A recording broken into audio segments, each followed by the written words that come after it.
Good morning, everyone. I just read this article talking about the perfect lie, and it just really kind of touched me where I am right now in my life. I've got a lot of changes going on in my life right now, and a lot of stresses that come along with that change, and they're not, bad changes, but they are things that make me have to step out of my comfort zone. And I just wanted to talk to you guys about that right now. It's funny, videos make you feel so self-conscious, but I really wanted to be real with you guys today. And I don't know, this year has kind of been about me being vulnerable and being honest.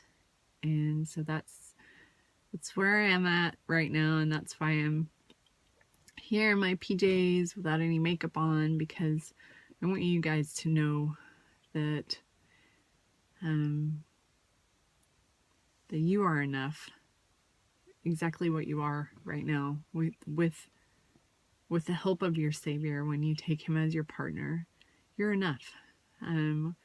And in this whole article about the perfect lie, what it was really talking about is how the deceiver, he will take something that seems innocent and seems good, like me plus more equals me being Christ-like. So me plus, me, I don't know, praying more, or reading my scriptures more, or serving more, or, just me being more will make me Christ-like. But the problem with that is we can never really be enough. We can never equal what our Savior is. So, and by trying to do that, we, actually the deceiver, will switch things around from us trying to add more to become Christ-like to us changing the equation from, if only I were, more patient with my kids, then I would be a good mom.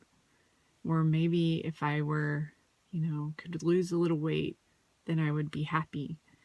Maybe if I were making more money, then that would make me feel safe, or whatever. Or maybe if I had a boyfriend, I would feel loved. Whatever that equals, me plus more equals whatever. And the deceiver has very craftily taken the Savior out of that equation, and we go throughout our whole day trying to add more and more and be more and more, and our happiness is linked to some future event, and we can't be happy until that happens.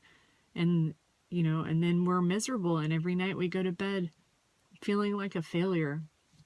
And that really resonated with me, and that's where I am right now. I've tried to take on a lot of responsibility that I want for myself. I want to grow in my business right now. I want to be a better mom. I want to be a better wife. I want to be, better at my callings at church. I want all these things. But I keep adding more pressure on myself. Sorry.